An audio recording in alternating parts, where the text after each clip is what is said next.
안녕하세요. 경제 공부하는 치과 박 원장입니다. 리뷰 도서 구타는 채권쟁이 서준식의 다시 쓰는 주식 투자 교과서입니다. 저자 서준식 씨는 국내 최고의 채권 금리 전문가로 알려져 있으며 2020년 1월까지 신한 BNP 파리바 자산운용의 총괄 부사장을 역임하셨습니다. 채권의 원리를 적용한 채권형 주식 투자에 눈을 뜬 그는 왜 채권쟁이들이 주식으로 돈을 잘 벌까, 눈덩이 주식투자법 등 가치투자 관련 저작을 내고 가치투자 전도사로 활약하고 있습니다. 이 책은 2008년에 발행된 왜 채권쟁이들이 주식으로 돈을 잘 벌까의 개정판으로 볼 수 있습니다. 이 책은 총 6개 장으로 구성되어 있습니다. 1장 외인과 기관을 이기는 개미의 가치투자, 2장 단서는 채권에 있다, 3장 소소하지만 확실히 알아야 할 투자이론, 4장 금리와 경제 작용과 반작용, 5장 워렌 버핏 투자법의 핵심, 채권형 주식 투자, 6장 자산 배분, 위험은 낮아지고 수익률은 높아진다. 1장 외인과 기관을 이기는 개미의 가치 투자. 가치 투자는 사람의 마음을 이겨낼 수 있는 원칙 투자이기에 개인 투자자가 성공할 확률이 가장 높은 투자법이라고 합니다. 1. 천재도 실패한다. 2. 의미 없는 전망, 근거 없는 추종. 3. 개미라면 가치 투자. 4. 시장에 맞서고 끝까지 인내하라. 5. 싸면 삼키고 비싸면 뱉는다. 2장 단서는 채권에 있다. 채권형 주식 투자법을 이해하기 위해서는 채권에 대한 기본 지식이 필요하기에 이번 장에서는 채권 관련 설명을 하고 있습니다. 1. 500명만 아는 4,500조 원의 흐름. 2. 채권의 출생 신고, 표면 이율, 채권 수익률 등 몇 가지 채권 관련 용어를 설명하고 있습니다. 3. 채권에는 계급이 있다. 국채, 지방채, 특수채, 금융채, 회사채 등 채권 종류에 대해서 설명합니다. 4. 언제 얼마의 이자가 들어오나, 이자 지급 방식에 따라 이표채, 할인채, 복리채 등으로 나뉩니다. 5. 반대로 움직이는 금리와 가격. 채권 금리가 상승하면 채권 가격은 하락하고 채권 금리가 하락하면 채권 가격은 상승하는, 즉 채권 금리와 채권 가격은 반비례 관계라고 설명합니다. 6. 장기와 단기의 장단점. 원리금의 잔존 만기 평균을 듀레이션이라고 하는데 듀레이션이 길수록 금리 변동에 따른 채권 가격의 변화가 커집니다. 7. 주식시장에는 존재하지 않는 잔존 만기의 개념. 8. 채권의 위험과 금리의 이해. 9. 정기예금보다 높은 수익률. 만기가 긴 채권을 높은 금리로 보유하다가 만기가 짧은 채권이 될 때 낮은 금리로 팔아 이익이 생기는 현상을 롤링 효과라고 하는데 이런 이유로 정기예금보다 채권의 수익률이 더 높습니다. 10. 개인은 어디서 어떻게 투자하는가. 증권사나 은행에서 직접 매입을 하거나 각종 연금이나 펀드, 저축성 보험 상품에 가입하게 되면 실제로 채권 투자한 효과가 난다고 합니다. 11. 채권 종류별 투자 전략. 첨가소화채권, 후순위 채권, CB, BW, 물가 연동 국채 등을 소개하고 있습니다. 3장 소소하지만 확실히 알아야 할 투자 이론. 2장에서는 투자 시 기본 상식으로 알아야 할 경제 회계학에 관한 내용을 다루고 있습니다. 1. 미래예부 기대 수익률.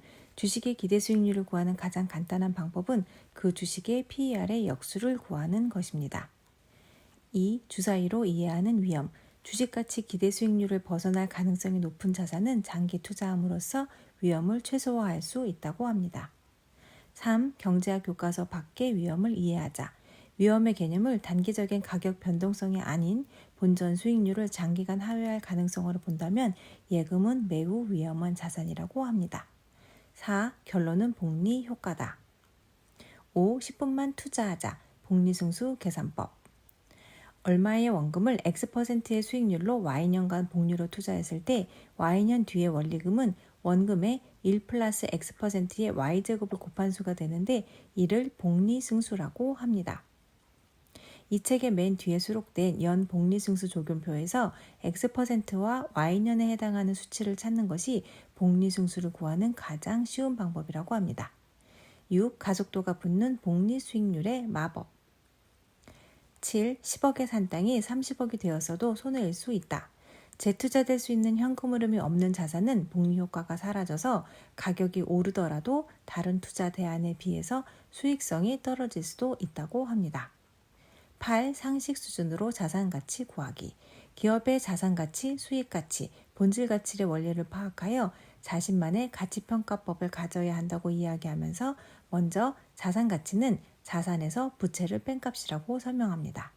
9. 가치 측정은 단순하게. 기업 가치 측정에서 큰 비중을 차지하는 수익 가치는 예상되는 연수익 평균을 적정한 할인율로 나눈 값입니다. 자산 가치와 수익 가치를 모두 반영한 본질 가치를 기업 평가 기준으로 삼는데, 예를 들어 신규 상장 종목의 본질 가치를 평가할 때는 자산 가치와 수익 가치를 2대3으로 가중평균하게 되는데, 이는 세법의 본질 가치 평가법과 동일하다고 합니다. 10. 주식 가치 지표 5개만 암기하자. EPS, BPS, PER, PBR, ROE 5가지를 소개하고 있습니다. 4장 금리와 경제, 작용과 반작용.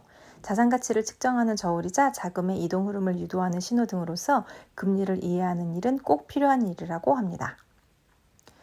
1. 알아두면 쓸데있는 신비한 금리 종류. 2. 금리는 저울이자 신호등이다. 3. 금리와 주가를 움직이는 경제 변수. 4. 금리와 주식 외환 부동산 시장.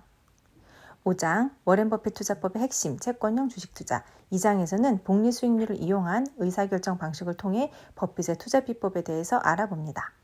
1. 워렌 버핏은 왜 ROE라 했나? 버핏은 항상 ROE에 집중했는데 ROE가 성장성을 내포하고 있으며 이것의 추이를 살피는 것이 복리 효과가 큰 주식을 찾을 수 있는 방법이라고 설명하고 있습니다. 2. 워렌 버핏은 채권형 주식에만 투자한다. 3. 채권형 주식 체크리스트. 체크리스트 1. 경기민감주 또는 경기순환주가 아닌 주식인가? 리스트 2. 대규모 설비 투자비나 연구개발비가 들지 않는 기업의 주식인가? 리스트 3. 내가 잘 알고 잘 이해하는 기업의 주식인가? 리스트 4. 과거의 ROE 추이를 참고해 미래의 ROE를 예측할 수 있는가? 4. 기대 수익률 얼마일 때 투자해야 할까? 버핏은 15%를 기대 수익률로 정하고 있지만 상황에 따라 수정이 가능하므로 자신만의 원칙을 마련하는 것이 중요합니다. 5. 버핏식 채권형 주식 기대 수익률 산정 방식. 기본 가정은 채권형 주식을 10년 만기 채권으로 보는 것이고 10년 뒤 주식의 순자산 가치는 확정된 복리 채권의 원리금이 되는 셈입니다. 산정 방식 1단계 채권형 주식의 현재 가격과 순자산 가치를 확인한다. 2단계 과거의 ROE 추이 관찰 등을 통해 미래 10년간의 평균 ROE를 추정한다. 3단계 10년 후 예상되는 채권형 주식의 순자산 가치를 구한다. 4단계 예상 순자산 가치를 현재 가격으로 나눈 값이 10년에 몇 % 승수인지 찾는다.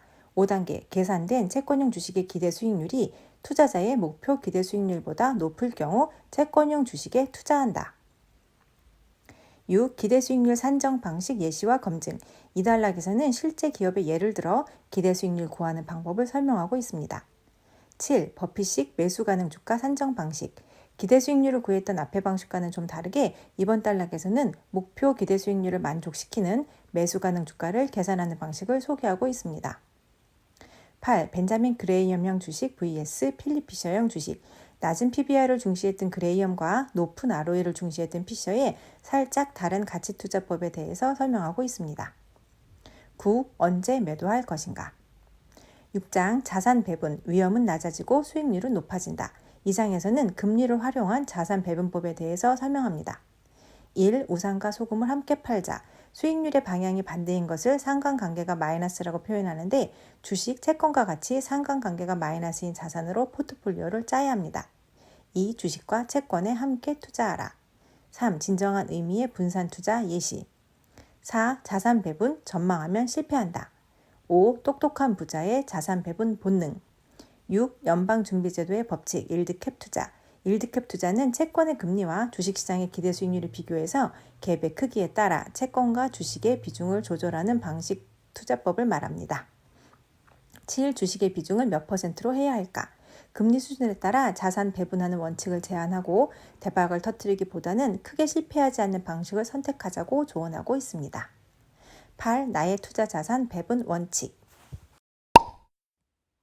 주식과는 다르게 채권은 그 개념이 생소해서 이해가 쉽지 않은데 비교적 채권에 대해 알기 쉽게 설명한 책입니다. 복리 수익률로 미래 가치를 예상하고 이를 다시 복리로 할인하는 채권의 원리를 주식의 가치 투자법에 잘 응용한다면 성공 투자에 한 발짝 더 다가갈 수 있다고 저자는 주장하고 있습니다. 이것으로 리뷰도서 9탄 채권쟁이 서준식의 다시 쓰는 주식 투자 교과서 리뷰를 마치도록 하겠습니다. 부족한 영상 끝까지 봐주셔서 감사합니다.